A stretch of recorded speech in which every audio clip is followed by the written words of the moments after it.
ইউনূস আলাইহিস সালাম মাছের পেটের ভিতরে চলে যাওয়ার পরে সেখান থেকে বের হওয়ার কোন রাস্তা নাই।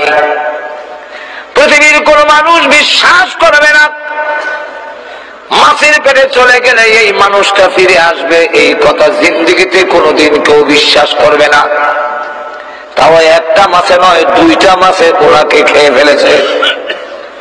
প্রথম যেই মাছে ওনাকে গিলে ফেলেছে, আর একটা মাছ এসে ওই মাছটা সহ গিলে ফেলেছে। দুইটা মাছের পেটের ভিতরে চলে গেলেন। হযরত ইউনূস আলাইহিস সালাম সেই মাছের পেটে একদিন, দুই দিন না 40 দিন পর্যন্ত থাকার পরে সুস্থভাবে বের হয়ে আসলেন। আল্লাহ রাব্বুল আলামিন কোরআনে বলেন, হে ইউনূস পয়গম্বর, ওই মাছের পেটের ভিতরে তুমি যখন আমি আল্লাহর শরণাপন্ন করি, ইউনূস আলাইহিস সালামকে মাছ, বিশাল মাছ যখন ওনাকে নিয়ে একবারে সমুদ্রের নিচে চলে গেল, সেখানে যাওয়ার পরে তাফসীরের কিতাবে উল্লেখ করেছে ইউনূস আলাইহিস সালামকে আল্লাহ মাছের পেটের ভিতরে এমন ভাবে রাখলেন যেইভাবে একটা মানুষ গ্লাসের ভিতরে থাকলে বাহিরের সব দেখে, ঠিক ইউনূস আলাইহিস সালাম মাছের পেট থেকে সমুদ্রের সব কিছু দেখতেছে। সেখানে যাওয়ার পরে একটি গুনগুনি আওয়াজ ওনার কানে আসতে লাগলো। সেখানে আল্লাহ রাব্বুল আলামিন ফেরেশতা বানাইলেন, পয়গম্বর যেখানে যায় ফেরেশতাও সেখানে যায়। ইউসুফ আলাইহিস সালাম যখন জেলখানার ভিতরে চলে গেল, জিবরাইল আলাইহিস সালাম একদিন জেলের ভিতরে গেলেন। ইউসুফ আলাইহিস সালাম ডাক দিয়ে বলেন, ও আল্লাহর পয়গম্বর, আপনি তো পবিত্র ফেরেশতা জিবরাইল, এই জেলখানার ভিতরে কেন আসলেন? এটা তো চোর ডাকাতির জায়গা, এরা তো খারাপ লোকদের বাসস্থান, অপবিত্র জায়গায় একটি জেলখানা, এর ভিতরে আপনি কেন আসলেন? জিবরাইল আলাইহিস সালাম জবাব দেন, ও আল্লাহর পয়গম্বর, ইউসুফ আলাইহিস সালাম যে জেলের ভিতরে ঢুকে পড়েছে, এটা আর অপবিত্র রয়েছে না, পবিত্র হয়ে গেছে। সুতরাং আল্লাহর পয়গম্বর যেখানে এসে গেছেন, সেখানে আমি জিবরাইল আসা আর কোনো বাধা হয়েছে না। এখন লক্ষ্য করেন, ইউনূস আলাইহিস সালামের কাছে ফেরেশতা যাওয়ার পরে উনি ডাক দিয়ে বলেন, ও আল্লাহর রহমতের ফেরেশতা, এই অতল পানির নিচে আমি যখন চলে আসলাম, আসার পরে মাছের পেট থেকে একটি গুনগুনি আওয়াজ আমি শুনতে পাচ্ছি। ওই আওয়াজটা কিসের হয়? পানির নিচে এত গুনগুন গুনগুনের আওয়াজ কিসের? জিবরাইল বলেন, হ্যাঁ ইউনূস আলাইহিস সালাম, আপনার কানে যে গুনগুনি আওয়াজ আসতেছে, এই গুনগুনি আওয়াজটা হলো গুঞ্জন যে আওয়াজ হচ্ছে, এটা এই আওয়াজটা হলো অতল পানির নিচে যতগুলো কাঙ্কর আছে, সমস্ত কাঙ্কর গুলো মহান আল্লাহর জিকিরে লিপ্ত আছে। আল্লাহর জিকির করতেছেন, তাদের আওয়াজ আপনি শুনছেন। ইউনূস আলাইহিস সালাম আল্লাহর পেটের ভিতরে তিনিও জিকির শুরু করলেন, লা ইলাহা ইল্লা আনতা সুবহানাকা ইন্নী কুনতু মিনাজ জালিমিন।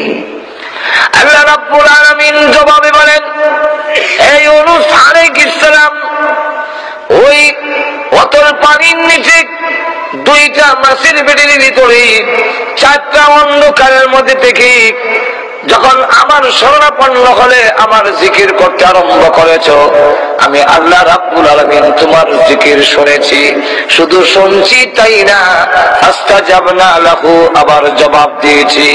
শুধু জবাব দিয়ে শেষ না, ওয়ানাজাইনাকুম মিনাল গাম্মি, এই বিপদ থেকে আমি আল্লাহ তোমাকে উদ্ধার করেছি। শুধু এখানেই না, শুধু তোমাকে উদ্ধার করে শেষ নয়, এমনি ভাবে ওয়াকাযালিকা নুজিল মুমিনিন, আল্লাহ রাব্বুল আলামিন বলে এমনি ভাবে, কেমনি ভাবে? এমনি ভাবে। এই কথা বললেই এটার মধ্যে একটা প্রশ্ন দাঁড়ায়, কেমনে? ঘুমায় আছেন নাকি আল্লাহ ছাড়া কেউ? কিছু হ্যাঁ না তো বলবেন, আমরা সমাজ যদি কয় এমনি এমনি কেমন এই কাদালিকা যেখানে আসে সেখানে একটা প্রশ্ন দাঁড়ায়, এখানে তার ক্ষতিপূরণ দেওয়ার জন্যই আসে কাদালিকা। কাদালিকা এমনি ভাবে বলতে কেমনি ভাবে, এই প্রশ্নের জবাব যে কাদালিকা যেমনি ভাবে ইউনূস আলাইহিস সালামকে নিষিদ্ধ বেষ্টনীর ভিতর থেকে বের হওয়ার কোন রাস্তা নাই। আমিন, তোমরা এই কথা ভেবো না যে আমাদের চতুর্দিকে তিন দিকে ভারত ঘেরাও করে আছে, সুতরাং আমরা বাঁচবো কেমনে, কিভাবে রক্ষা পাবে। আল্লাহ রাব্বুল আলামিন বলেন নিষিদ্ধ বেষ্টনীর ভিতরেও যদি থাকো আর তোমরা সত্যিকারের মুমিন হও, আমি আল্লাহ অগ্রিম ঘোষণা দিলাম সকল বিপদ থেকে উদ্ধার করার দায়িত্ব আমি আল্লাহ গ্রহণ করে নিলাম। শুধু তা না, আল্লাহ রাব্বুল আলামিন বলেন ঘাবড়াবার কোনো কারণ নাই, ঘাবড়াবার কোনো কারণ নাই। আরে আবার তেলাওয়াতকে তো আয়াতে বলেন ওয়ালা তাজিরু ওয়ালা তাহজানু ওয়া আনতুমুল আ'লাউনা ইন কুনতুম মুমিনিন। যে তোমরা নিরাশ হয়ে না, নিরাশ হয়ে যেও না, আর মনে হয় উপায় নাই, শেষ হয়ে যাবে, নিরাশ হয়েও না, নিরাশ হওয়ার কোনো কারণ নাই। দাঁতের সাথে তুলনা দিয়েছেন, দাঁতের সাথে মুখের সাথে তুলনা দিয়েছেন নবী রাহমাতুল্লাহি আলাইহি, যে নিরাশ হওয়ার কোনো কারণ নাই। মুখের ভিতরে জিহ্বা আছে, দাঁতও আছে। একটু জোরে কর, দাঁত শক্ত না নরম, আর জিহ্বা নরম না। তিন দিক থেকে জিহ্বা ঘেরাও করে রাখছে দাঁতে, যেরকম ঠিক না, তিন দিক থেকে দাঁতে ঘেরাও করে রেখে দিয়েছে। আর জিহ্বা পিছনে তো যাওয়ার জায়গাই নাই। জিহ্বা কি পেছনে যাওয়ার জায়গা আছে?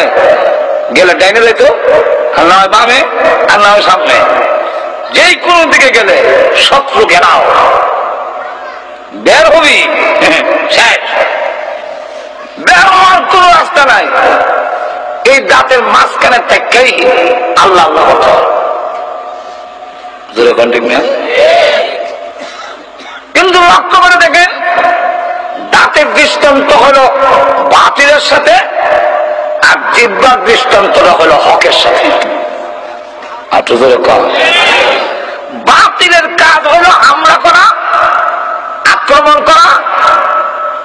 দাঁত যেইভাবে তার কাম হইল উপকার করলেও কাম হয়। দাঁতের চিবাই যদি গোষ্ঠের টুকরা আটকে যায়, খিলাইল দিয়েও লাগাল না হওয়া যায়। জিহ্বার কিন্তু খবর আছে, জিহ্বা দেখবেন কতক্ষণ করে করে ঠেলে,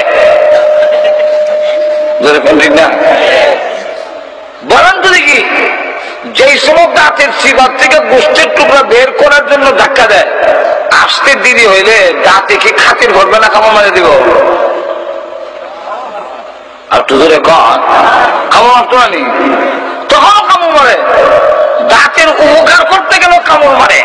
আমাদের দেশে দেখবেন দাওয়াত তাবলীগে ভালো কাজ করতেও যদি কোন মহল্লায় যায়, একদল আছে গাছটি গুটি উড়ে বাইরে হালাই দেয়। আর তো ধরে বলে ভালো কাজ করতে হলো হালাই দোকানে। বাতিলের কাজ হলো হামলা করা, উপকার করলেও কামড় মারে। আর জিহ্বার কাজ হলো তুমি যতই কামড় দাও, আমি পাল্টা কামড় দেব না, আমি তোমার উপকার করতে চাই। আর তো বলে ঠিক আলে হকের কাজ হইল বাতিল যতই হামলা করুক, যতই জঙ্গিবাদ বলুক, যতই ওয়াহাবি বলে গালি দিতে চায়, যত কিছুই করুক না কেন, কিন্তু হকপন্থীদের কাজ হইল আমাকে গালি দিতে পারো, আমাকে হামলা করতে পারো, আমাকে আঘাত করতে পারো, আমি কিন্তু তোমার কল্যাণে কাজ করেই যাবো, থামবো না।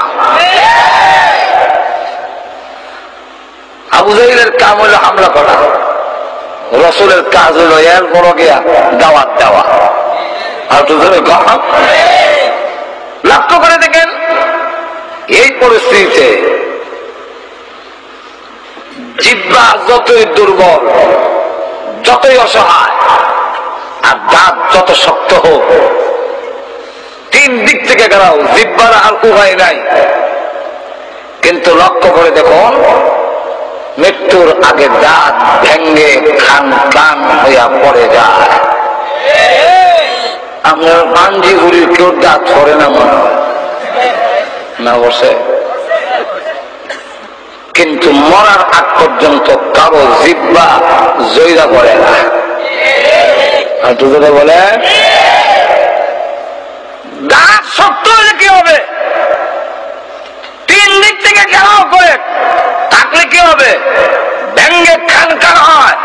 আর জিহ্বা যতই দুর্বল এবং অসহায় হোক, মৃত্যুর আগ পর্যন্ত জিহ্বা তার মুখের মধ্যে থাকে, মৃত্যুর সময় জিহ্বা নিয়ে কবরে যায়। ধরে বলেন ঠিক খেলা। তেমনি ভাবে বাতিল যত বড় শক্তিশালী হোক, ব্যঙ্গে খানকার হবে। হক যতই দুর্বল হোক, কিয়ামত পর্যন্ত এই জমিনে ইসলাম, মুমিন এবং হকপন্থীরা জিন্দা থাকবে, নিশ্চিন্ন হবে না। আল্লাহ রাব্বুল আলামিনের এত কিছু ঘোষণার পরেও আমাদের অবস্থা আজকে এরকম কেন? জোরে কণ্ঠে কিনে আরো জোরে বলেন। কেন হওয়ার কারণ, নিজের সন্তান যখন উচ্ছৃঙ্খল হয়ে যায়, দেখবেন এদের কন্ট্রোল করা যায় না। আমরা ছোট সময় দেখছি বাবা আরো কিছু লোকরে ডাকিয়ে আইনা এটার একটু সাইজ করে দেবে। আমার কথা বুঝেন না? নিজেরই সন্তান, এটা উচ্ছৃঙ্খল হয়ে গেছে, কন্ট্রোল করা যায় না। তোমার আদি ভাড়ার লোকরে ডাকিয়ে আইনা এটার কিছু ভিড়টা সাইজ করে দাও। যেরকম ঠিক না? কেন? এই সাইজ করার উদ্দেশ্য হইল তোমাকে সঠিক পথে নিয়ে আসা। বাবা হইয়া যেমন নিজের সন্তানকে অন্যকে দিয়ে পিছায়, আল্লাহ বলেন তোমরা যখন আমি আল্লাহর কথা মানবে না, মুমিন হয়ে যখন পাপাচারে লিপ্ত হবে, যখন জঘন্যতম অপরাধে লিপ্ত হয়ে যাবে, তখন আমি আল্লাহ দুশ্মন দিয়ে পিটাইয়া তোমরা সাইজ করব।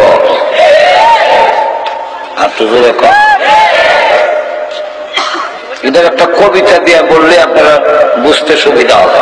বলবো? কুকন কুকন ডাক পারি, কুকন মোদের কার বাড়ি, আয় রে কুকন ঘরে আয়, দুধ মাখা ভাত কাকে খায়?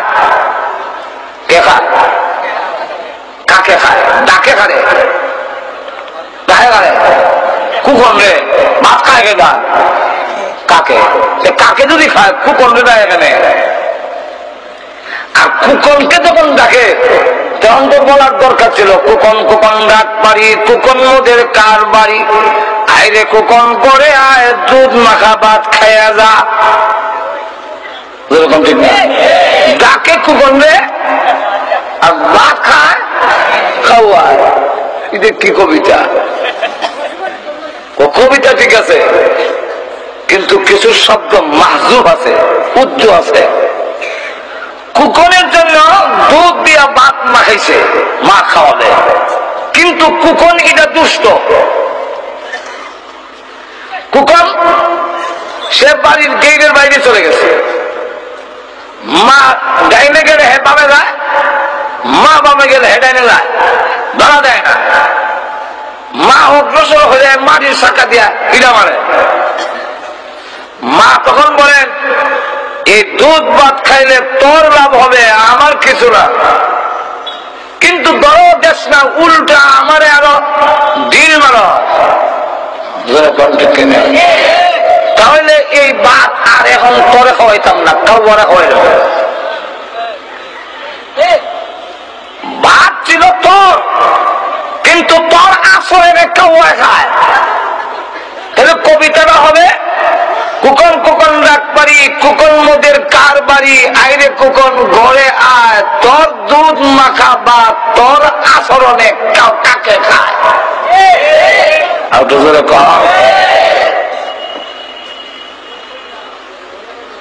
ঠিক তেমনি হবে। আল্লাহ রাব্বুল আলামিন বলেন মাটির নিচে তেল তোমাদেরকে দেওয়া হয়েছিল, শক্তিশালী হবে, আমি আল্লাহর ইবাদত বন্দেগী করবে, আমার গোলামি করবে। কিন্তু তোমরা দেখা যায় তেল পেয়ে আরো ন্যায়ের গুড়িতে তেল জমে গেছে, চর্বি জমে গেছে, এখন এখন তোমরা ওই মূর্তি পূজারীদের মতো মূর্তির সংস্কৃতি বিশ্বাসী হয়ে গেলে তোমরাও আমি আল্লাহকে ছেড়ে দিয়ে মূর্তির সংস্কৃতি বিশ্বাস করো, জায়গায় জায়গায় মূর্তি স্থাপন করো, ভাস্কর্যের নামে তোমরা মূর্তি স্থাপন করো, মূর্তির সামনে গিয়ে হে করো, যখন ঠিক না। তোমরা যখন কবরের সামনে গিয়ে শ্রদ্ধা দাও, তোমরা যখন মূর্তির সামনে শ্রদ্ধা দাও, তোমরা যখন এক ভান্ডর সামনে গিয়ে মাথা ঝুঁকাও, নিজের হাতে তুমি নিজের মর্যাদা কমাইছ, অতএব তোমাকে কেউ রক্ষা করতে পারবে না। আর একটু জোরে বলেন। অথচ মুসলমান যখন নিজে, আমরা অনেক সময় বলি যে হুজুর জিনিসের দাম যে বেড়ে গেল, জিনিসের দাম যে বাড়ছে, এটার কারণ কি? আমরা মনে করি সরকার পরিবর্তন হইলে জিনিসের দাম কমে যাবে, এমপি পরিবর্তন হইলেই সমস্যার সমাধান হয়ে যাবে। তখন চাউল এমন সস্তা হবে, বস্তা ভরে রাস্তার কিনারে ভালো রাখবে আর নিয়ে আসবেন। আর হয়তো তেল সোয়াবিন এগুলো একটা খাল দিয়ে বসে দেব, বালতি বইয়া নিয়ে আসবেন। এমন আশা করে কিন্তু বসে আছেন যে সরকার পরিবর্তন হয়ে গেলেই সব হয়ে যাবে, কিন্তু আদৌ হবে না। একবার আমাকে বললো হুজুর ওয়াজ করলে খালি হবে, জিনিসের দাম যে বাড়ছে এগুলোর কিছু প্রতিবাদ করার দরকার নাই। কি জিনিসের দাম বাড়লো? যে চাউলের দাম বাড়ছে। না বাড়ে আমার কি হইলো? 500 টাকা কেজি হইলো, আমার তো কোনো সমস্যা নাই, আমি সারা বছর মানুষের করে খাই। 500 না 1000 দেখি, তেলের দামও বাড়ছে, কত সমস্যা। কারণ আমার গাড়ির তো আর কেউ তেল খাওয়ায় না। দিলাম মিছিল, তেলের দাম কমাতে হবে, আর না হয় গদ্দি ছেড়ে দিতে হবে। ছেড়ে দিল, আরেক দল ক্ষমতায় গেল, যাওয়ার পরে আরো 10 টাকা করে তেলের দাম বাড়াইছে। তখন জিজ্ঞাসা করলাম এখন বাড়ালেন কেন? আমাকে তখন জবাব দেয় দেশ চালাইতে গেলে তো তেলের দাম বাড়াইতে হবে না, সরকার চালাবে কিভাবে?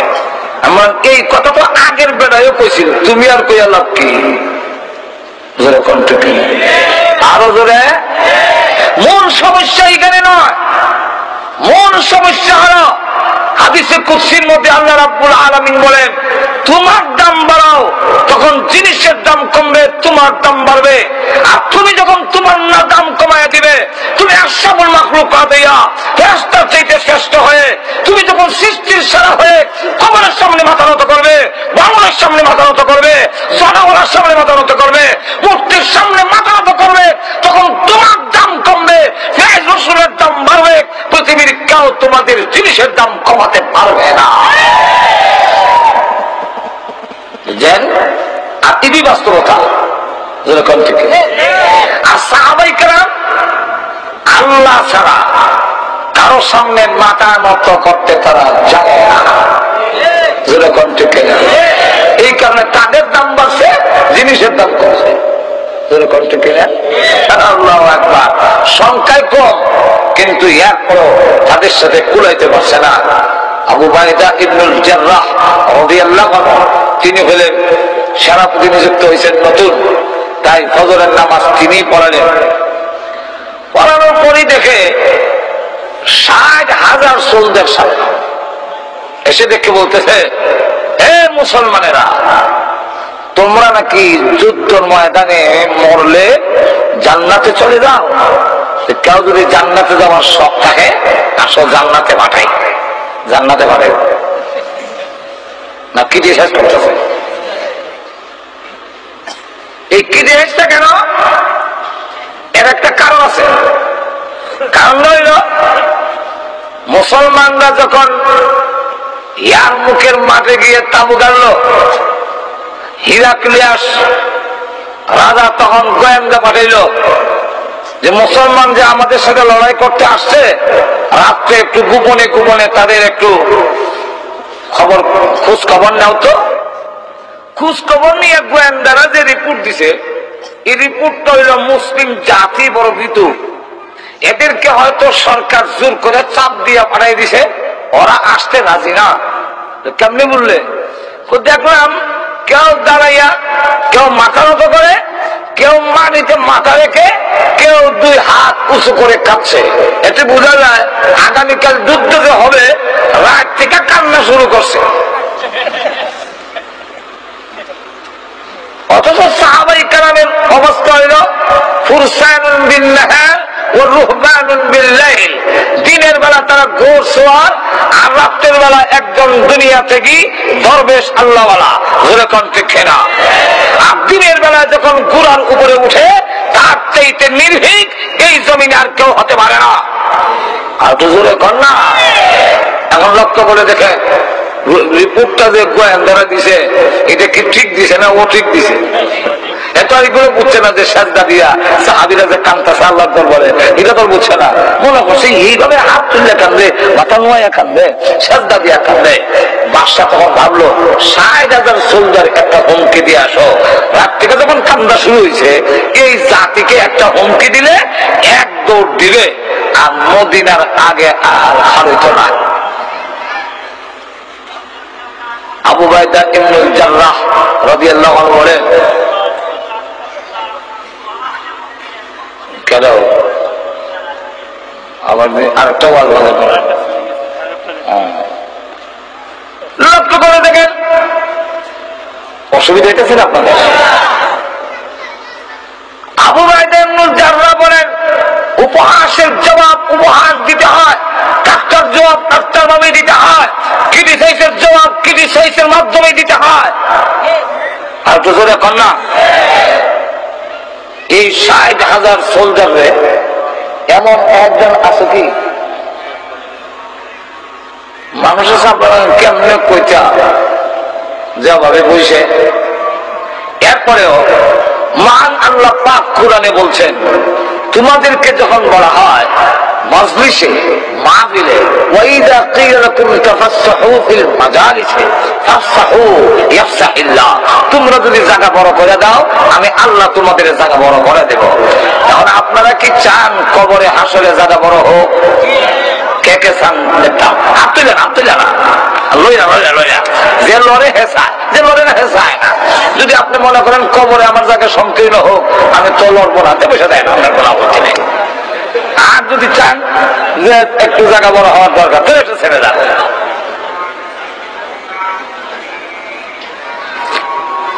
ভাইরা আমার, মনোযোগ দিয়ে শুনেন। এটা কার? একটা ওয়াজ হইতেছে অটোমেটিক। লক্ষ্য করে দেখেন,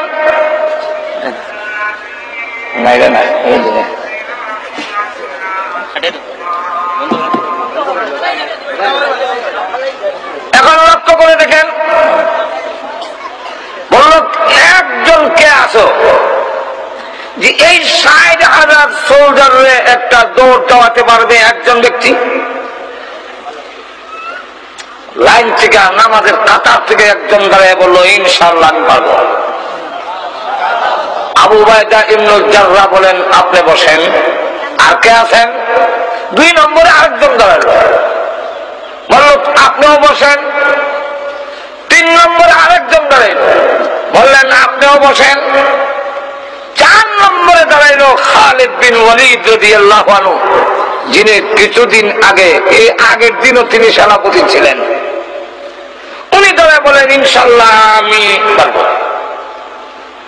আবু উবাইদা ইবনুল জাররাহ রাদিয়াল্লাহু আনহু বলেন, আমিও আপনাকেই চাইছিলাম, আমার মনটা চাইছিল আপনিই যান। হযরত খালিদ বিন ওয়ালিদ রাদিয়াল্লাহু আনহু বলেন, আপনার মন যদি আমাকে দিয়ে চাচ্ছিল, তো আমার নামটা বললেই হইতো। বলে আপনি দাঁড়ান। বলে দেখেন, কালকেও আপনি আমার সেনাপতি ছিলেন, আপনি আমার মুরব্বী, আপনার নাম ধরে অর্ডার দেই কেমনে? কত সম্মান। আর আপনারা আগে মন্ত্রী রে, পুলিশে পরে পেরিয়া, নাকে মুখে তো রক্ত, নিচে দেখা সব পায়খানা ফুলাই থাকে। লক্ষ্য করেন, আপনি কি পারবেন এই ৬০,০০০ একটা দৌড় দেওয়াইতে? বলে ইনশাআল্লাহ। আপনার ডকুমেন্ট, আপনার দলিল কি? আপনার দলিল কি? দলিল হলো, প্রথম নম্বর হলো হাদিস, ২ নম্বর দলিল, প্রথম নম্বর দলিল বলেন?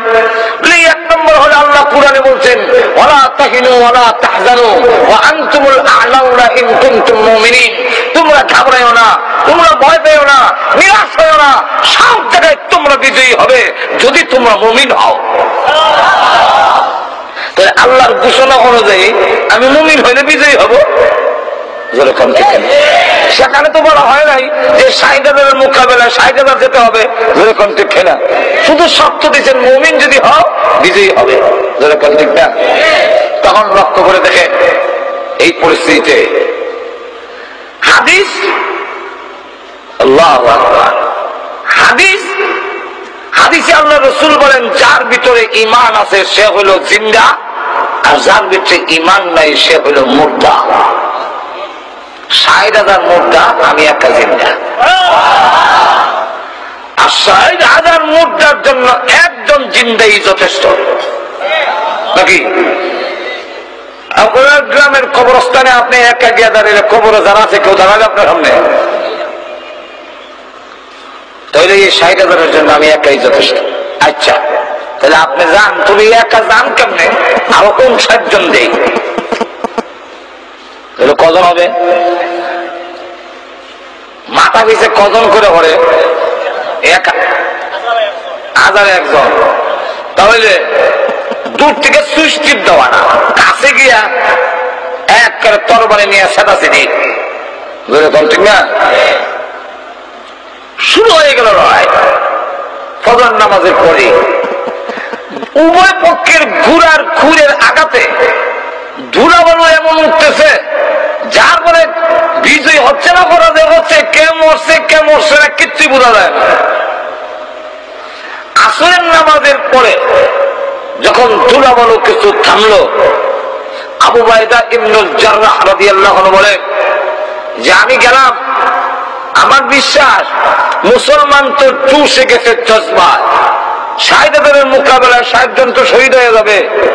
দেখি অবস্থা কি হয়েছে, গিয়ে দেখি রক্তে ভিজে মরুভূমির বালু এমন ব্যাগ এমন কাদা হয়েছে, আমার গুড়ার খোর পাও কাদার ভিতরে ঢুকে যায়। তখন তিনি ডাকবে, আল্লাহ যা পড়ে আছে উল্টায় দেখে চেহারা মুসলমানের, মহাদানে দাঁড়িয়ে চোখের পানি ছেড়ে দিয়ে কান্না শুরু করে দিয়েছেন, প্রভু হে রব্বুল আলামিন, তোমার নবীর হাড় ভাঙা পরিশ্রমের মাধ্যমে যেই সাহাবীগুলো তৈরি করেছেন ওনারা শহীদ হয়ে গেছেন, আমার কোনো আপত্তি নাই, শাহাদাতের মরণ হলো মর্যাদার মরণ, কিন্তু তোমার নবীর সাহাবীগুলোর লাশটা কেউ দিবে না। আল্লাহ, আমি সম্মানের সাথে তাদের দাফন করব। এইভাবে যখন দাঁড়িয়ে কাঁদতেছি, হঠাৎ করে দেখে ওই মাটির কিনারে একজন লোক হতভম্ব হয়ে দাঁড়িয়ে আছে।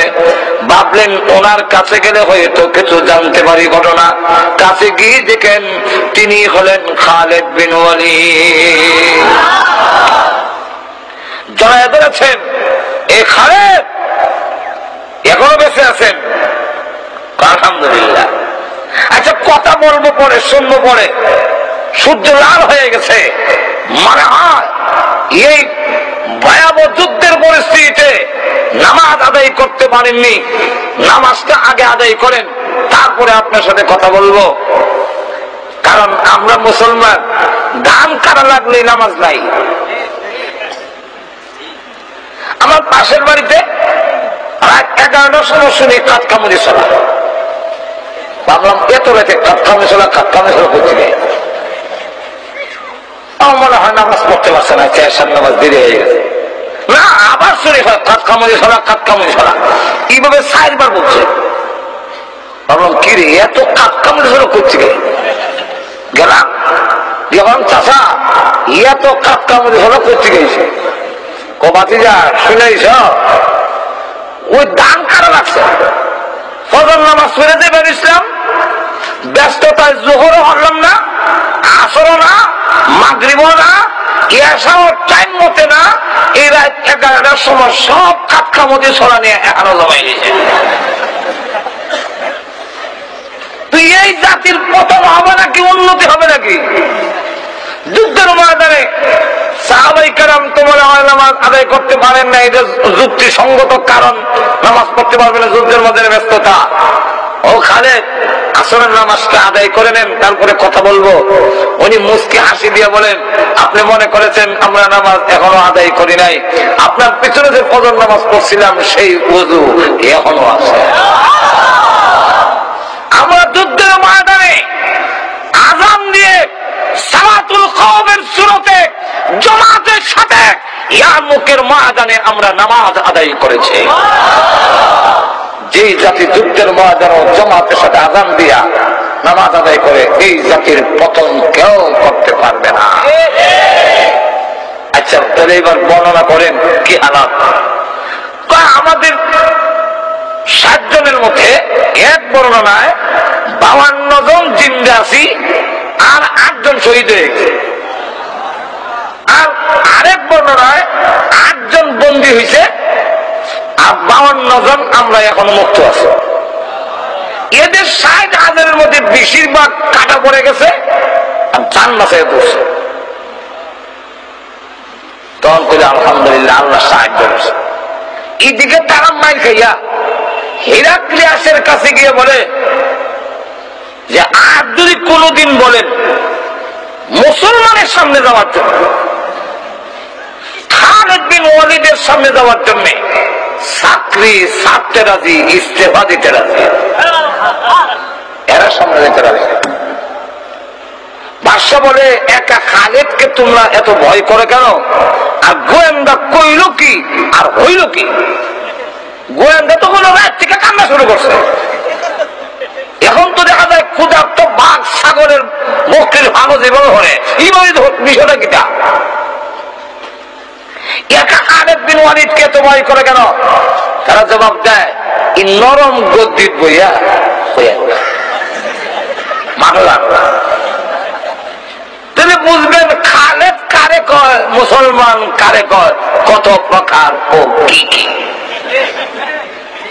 কি হয়েছে? খালিদ বিন ওয়ালিদ নারায়ে তাকবীর স্লোগান দিয়ে তরবারি যখন ওপর দিকে উঠায়, আমরা দিকে একটা তরবারি উঠায়, ওঠায় যখন এইভাবে চক্কর দেয়, তখন আমাদের কাছে মনে হয় সারা আকাশে যেন তরবারি চমকাইতেছে। আর যখন নিচের দিকে নামায়, তখন আমাদের কাছে মনে হয় একটা নয় 60,000 তরবারি যেন পড়তেছে। তখন কথাই বুঝা, তবে সেই খালিদকে ষড়যন্ত্রের সাথে হত্যা করা হবে। তুই শেষ কি ষড়যন্ত্র? মুসলমান তো যুদ্ধ চায় না, মুসলমান সবসময় সন্ধি চায়, আপোষ চায়, মায়ের চায় না। আর তোদের কম না, তোর সন্ধির প্রস্তাব দিয়া খালিদ বিন ওয়ালিদকে দাওয়াত দিয়ে এনে মেরে ফেলবো। লোক পারেছে। এই সময় খালিদ বিন ওয়ালিদ রাদিয়াল্লাহু আনহু, আবু বাইদা ইবনুল জাররাহ রাদিয়াল্লাহু আনহু দুজনে গুড়ার জখমগুলো মুছতেছে, রক্ত আর ওষুধ লাগাইতেছে। এই মুহূর্তে হেরাক্লিয়াসের পক্ষ থেকে গিয়ে বলে যে তোমাদের মধ্যে খালিদ বিন ওয়ালিদকে আবু বাইদা ইবনুল জাররাহ রাদিয়াল্লাহু আনহু বলেন, কেন? আমাদের বাদশা পাঠিয়েছেন, উনি গেলে বাদশা চুরে করতে চান, লড়াই করতে চান না, তবে খালিদ যেতে হবে। আবু বাইদা ইবনুল জাররাহ বলেন, তোমরা এই কথা মনে করো না, মুসলমান একবারে নির্বোধ, খালিদ বিন ওয়ালিদকে দেওয়া হবে না। কেন? খালিদ বিন ওয়ালিদকে দেওয়া হবে না এই কারণে তোমাদের দুরভিসন্ধি উদ্দেশ্য মতলব বাড়ানা। কি করে বললেন? ও সন্ধির নিয়ম হলো সেনাপতিকে প্রস্তাব দিতে হয়। আমি সেনাপতি, সাধারণ সৈনিকের সাথে তো কোনো চুক্তি হয় না। আমার নাম না হইয়া খালিদের নাম কোখানে বোঝা যায় তারে নিয়ে তোমরা উদ্দেশ্য বাড়ো না, সুতরাং দেওয়া হবে না। খালিদ বিন ওয়ালিদ রাদিয়াল্লাহু আনহু লাফ দিয়ে ঘোড়ার উপরে উঠে গেছেন। উঠতে বলে, হে সেনাপতি, সন্ধি করে আমার নবীর সুন্নাত, আমি গেলে যদি তার মানে তাহলে জন্য আমি আপনি সেনাপতির হুকুম অমান্য করতে বাধ্য। আমার নবীর সুন্নতটা আমি জিন্দা করি, আমি কেন যদি আমার অসুবিধাকে আমি যাই। ঘোড়ার উপরে যখন উঠে গেছে, আবু বাইদা জাররা বলেন, ঠিক আছে আপনি যান, তবে আপনার সাথে আরো 99 জন নিয়ে যান। 99 জন নিয়ে গেল। সেখানে যাওয়ার পরে গিয়া দেখে 3 লক্ষ সোলজার সৈন্য দিয়ে লাইন ধরে দাঁড় করে গেট তৈরি করেছে, তরবারির গেট। এদিকে সৈন্যগুলো তরবারি, এরাও এদিকে দিয়া এমন ভাবে নিচু করে গেট তৈরি করেছে যে হিরাক্লিয়াসের দরবারে ঢুকতে গেলে মাথা মতো করে ঢুকতে হয়।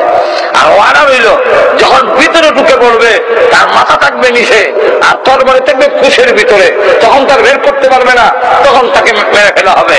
খালিদ বিন ওয়ালিদ রাদিয়াল্লাহু আনহু গেটের সামনে গিয়ে বলে, তরবারির গেট সরাও। কোনা এটা সামরিক সম্মান, তার ওয়ারাদ দেওয়া হচ্ছে আপনাকে, ঢুকেন। উনি বলেন, এই জাতের গার্ড ও অনারের দরকার নেই। কেন? তোমাদের গেট দিয়ে ঢুকতে গেলে মাথা মতো করতে হয়। আমরা এই মাথা জীবনে বহু মূর্তির সামনে মতো করেছি। ঈমান আনার পরে আল্লাহ ছাড়া পৃথিবীর কোন শক্তির সামনে সম্মান দেখাবার জন্য মুসলমান মাথা নত করে না। সুতরাং তোমাদের গেট সরাও, আমি ঢুকবো না। ওরা ঢুকতেই হবে। সরাবি না লাত্তি দিতাম? যদি না সরাও একটা লাত্তি দিব, তখন আর এই তরবারে গেট থাকতে হতো না। ঘুমাই গেছেন মনে হয় আপনারা, রক্ত ঠান্ডা হয়ে গেছি। সুবহানাল্লাহ বলবেন না? কি সাহস! এমনি ডাক দিয়া কয়, এইটা কই আইসো জানো? বলে জানি না, বুঝে আইছি। বাদশা জায়গায় চিল্লা চিল্লি কিসের শোনা যায়? বলে খালিদ বিন ওয়ালিদ আসছে, কিন্তু এটা দিয়ে ভিতরে ঢুকে না, খুব উষ্টায় বলে হলাই দিব। বাদশা কয়, গেট সরাও, লোকটার একটু দেখলেন। ভিতরে নেওয়ার পরে সেখানে আরো 90,000 সোলজার রিজার্ভ রাখছে, না মানে কোন ঘটনা বলে 100টা চেয়ার দিছে বসার জন্য। খালিদ বিন ওয়ালিদ রাদিয়াল্লাহু আনহু ভিতরে ঢুকেই প্রথম চেয়ারটা দেখেই এটা উল্টো এক সাইডে রেখে দিয়েছেন। যেই মাত্র উনি হলাই দিয়েছেন, 100 জনের সেনাপতি তো সর্দার তো উনি, বাকি 99 জন আমরা হলাই দিলাম, এরা ওরা হলাই দিছে। দিয়া খালিদ বিন ওয়ালিদ বাদশার সাথে গিয়ে আলু লাগাইয়া বসে।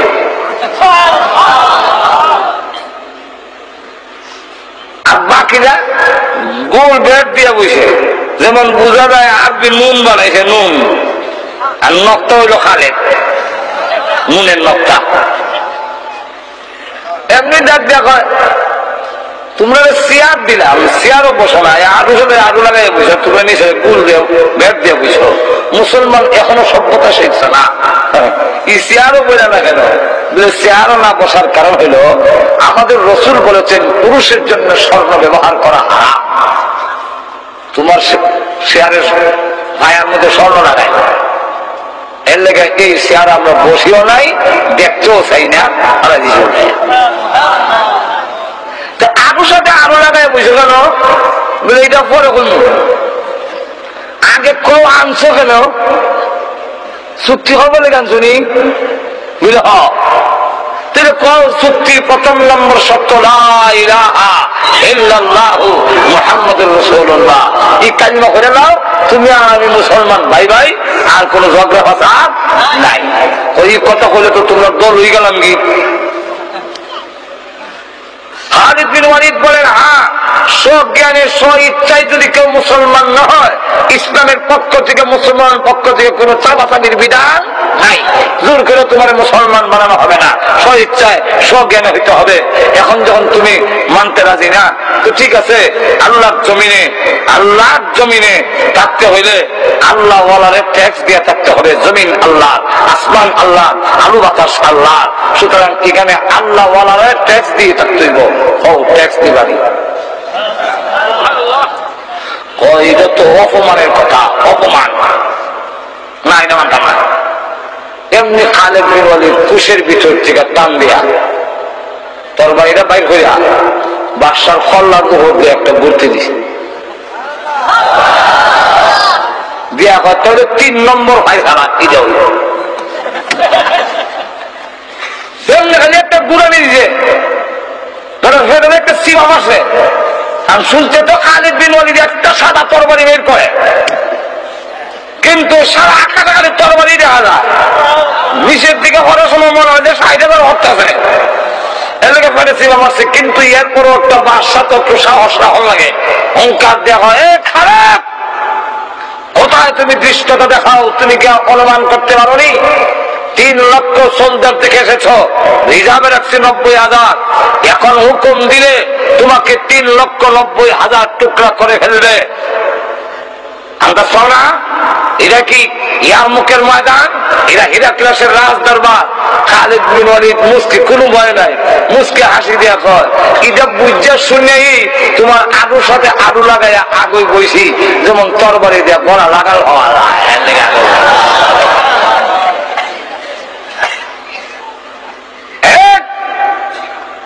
শোনা। তোমার জবান থেকে যদি অর্ডার বের হয়ে যায় খালিদকে হত্যা করার জন্য, আমার যদি হায়াত না থাকে হয়তো 3,90,000 টুকরা হতেও পারি, কিন্তু শুনে রাখো অর্ডারটা বের হওয়ার সাথে সাথে খালিদের তরবারি যখন গর্জে উঠবে তখন তোমার দেহের থেকে মাথাকে বিচ্ছিন্ন করে দেওয়া হবে। আর আমি তোর লাশ দেখে শহীদ হবো, খালিদের লাশ তোর কপালে নাই লেখা। এমনি তোমরা যেমন হয়ে এমনি আছে এই খালিদের আজকে ভাবা হইল খালিদের বাহাদুরি নয়। খালিদ বিন ওয়ালিদ তো উহুদের যুদ্ধে আলীর সামনে দাঁড়াতে পারেনি, আমির হামলার সামনে দাঁড়াতে পারেনি, তাই পলায়ন করে পাহাড়ের পিছন দিয়ে গিয়ে হামলা করেছিল। সম্মুখ পথে যুদ্ধ করার মতো খালিদ আলীর সামনে দাঁড়াবার ক্ষমতা ছিল না, এবং আমির হামলার সামনে দাঁড়াবার ক্ষমতা ছিল না। এই খালিদ এত শক্তিশালী হলেন এটা তার নিজস্ব ক্ষমতা নয়, আল্লাহর ওয়াদা। তোমরা যদি সত্যিকার মুসলমান হও আমি আল্লাহ ওয়াদা দিলাম সব জায়গায় বিজয়ী হবে, পরাজয় কোনদিন তেল বসে খায়। ঘুমাই গেছেন মুসলমান, মুসলমান রাত পাই, মুসলমান নদীর কার বাড়ি, আয়রে মুসলমান ঘরে আয়, ইরাকের তেল বসে খায়। বসে যদি ইরাকের তেল খায় আমি মুসলমানকে ডাকেন কেন? এই কবিতারও এমনি হবে, মুসলমান মুসলমান ডাক পারি, মুসলমান মোদের কার বাড়ি, আইরে মুসলমান ইসলামের ঘরে আয়, তোদের আচরণে ইরাকের তেল বসে খায়। আর তো জোরে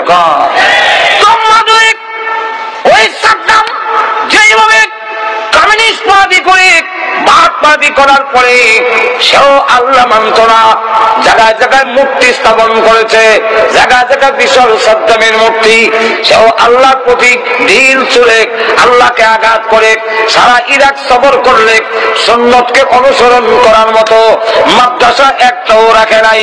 আপনি কোন মসজিদের ইমাম ইরাকের ভিতরে লাম্বাদারিওয়ালা কোন ইমাম পাবেন না। যাও কিছু মাদ্রাসার নামে আছে, এগুলোর মধ্যে শিক্ষকেরও দাঁড়িয়ে নাই, ছাত্রেরও দাঁড়িয়ে নাই, ডান হাতে সিগারেট বাম হাতে কিতাব।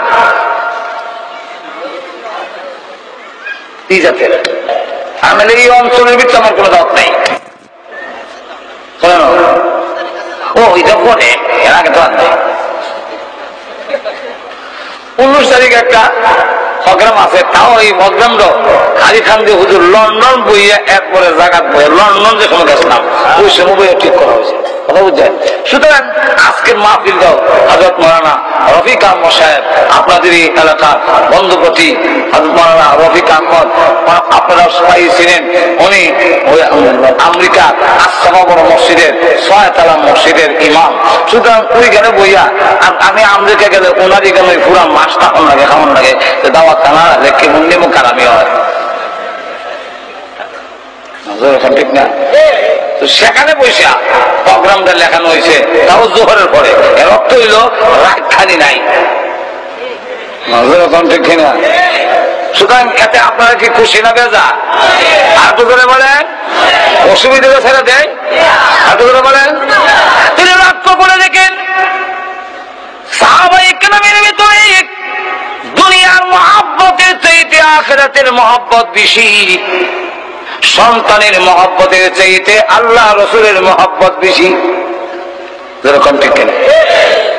এক মহিলা 6 বছরের বাচ্চা নিয়ে ঘুমায় আছে, ঘুম থেকে শুনে রাস্তা দিয়ে যায়, হযরত বিলাল রাদিয়াল্লাহু আনহু দেখে রেখে বলে হাইয়া আলাল জিহাদ, হাইয়া আলাল জিহাদ, জিহাদের দিকে চলো, জিহাদের দিকে চলো। বিশ্বনবী মসজিদে নববীর সামনে অপেক্ষায় আছেন। আল্লাহ নবীর কোন আশেক যদি তে করে গলে বসে দেখো না, তাড়াতাড়ি মসজিদে নববীর সামনে হাজির হয়ে যাও। এই কথা শুনে মহিলার ঘুম ভেঙে গেছে, ঘুম থেকে উঠে চোখের পানি ছেড়ে দিয়ে কাঁদলেন। বিলাল রাদিয়াল্লাহু আনহু প্রতিদিন আযান দেয় হাইয়া আলাস সালাহ, হাইয়া আলাল ফালাহ। আজকে বলতেছে হাইয়া আলাল জিহাদ, এবং বলেছেন আল্লাহ নবীর আশিক থাকলে গড়ে দেখো না, ওই মসজিদে নববীর সামনে হাজির হয়ে যাও।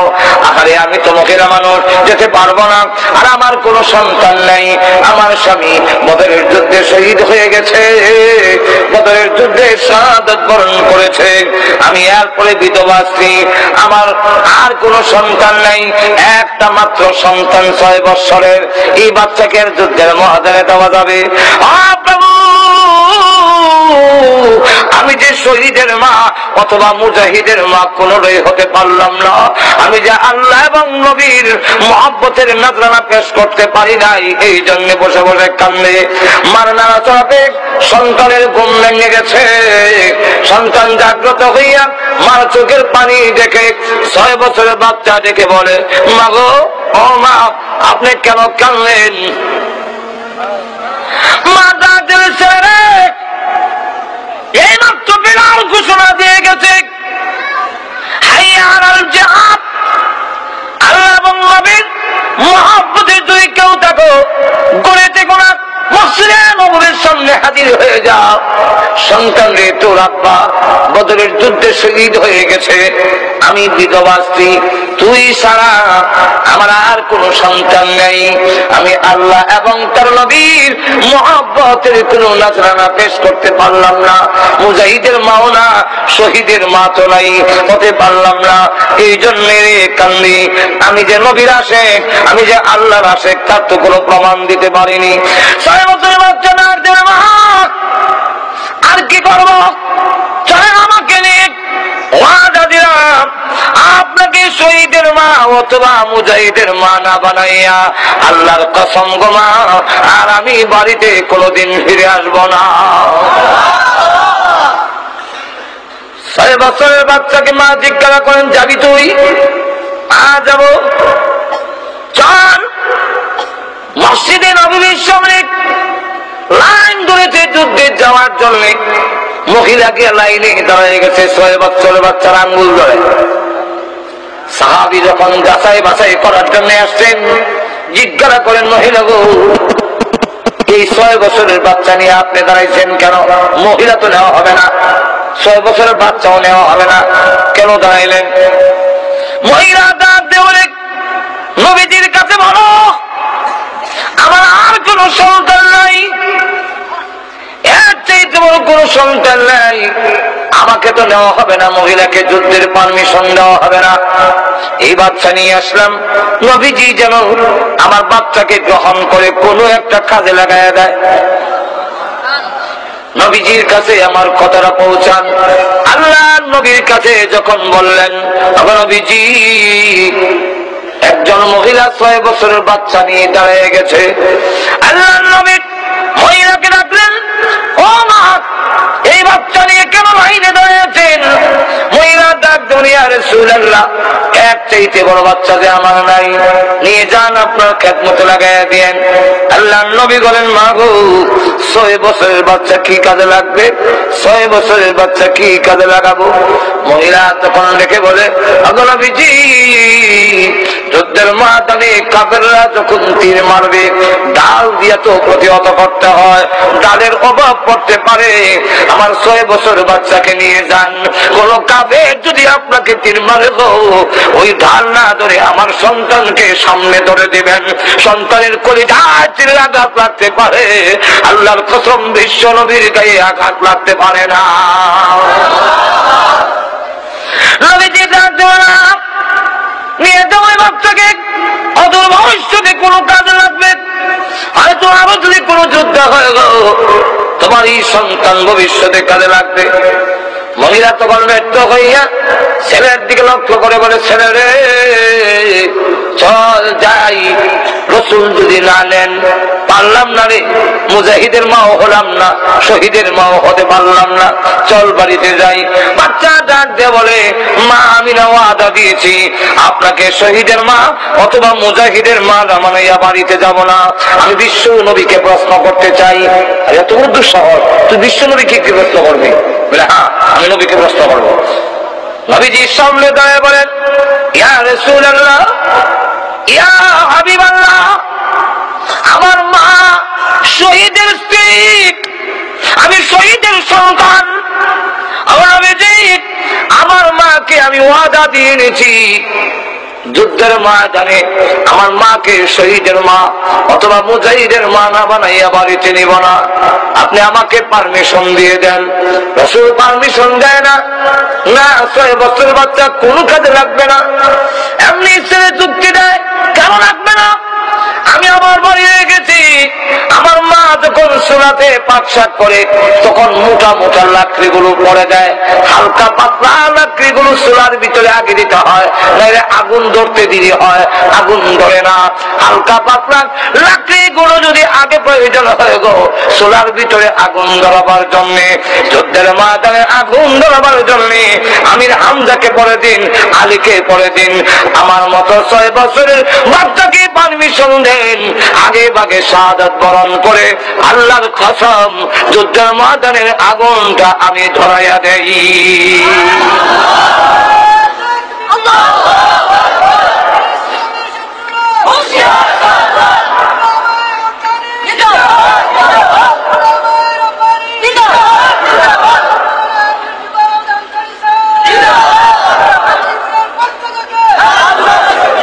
লক্ষ্য করে দেখেন, যে মাত্র এই কথা বলেছে নবী এবং সাহাবায়ে কেরাম চোখ বড় করে বেড়েছেন।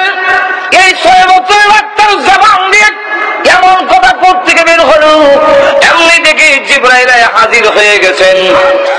নবীজি ডাক দেবেন, নবীজি শুধু আপনি তালিকা করেছেন মুজাহিদের তা না, মহান আল্লাহ নিজেও তালিকা করেছেন। এই বাচ্চার মাকে জানাইয়া দেন, আল্লাহ যেই তালিকা করেছেন এই বাচ্চার মার নামটাও আল্লাহ রেজিস্ট্রি করে ফেলেছে। লক্ষ্য করে দেখেন সাহাবায়ে কেরামের অন্তরে দুনিয়ার মহব্বত না, মহব্বত আল্লাহ এবং তার রাসূলের। জোরে কোন ঠিক না? আল্লাহ রাসূল বলেন আখিরি জামানা যখন নাকি মুসলমান লাঞ্ছিত হুমানিত কেন হবে, তাদের ভিতরে দুনিয়ার মহব্বত এসে যাবে। এক হাদিসের মধ্যে আসছে, ইবনে হাজার আসকালানী থেকে বর্ণিত, ওইখানে উল্লেখ করেছেন রাসূল বলেন সায়াকুনু ফি উম্মতি, আল্লাহ রাসূল বলেন আমার উম্মতের মধ্যে আখিরি জামানা এমন একটি অবস্থা হবে 5টা জিনিসকে ভুলে যাবে।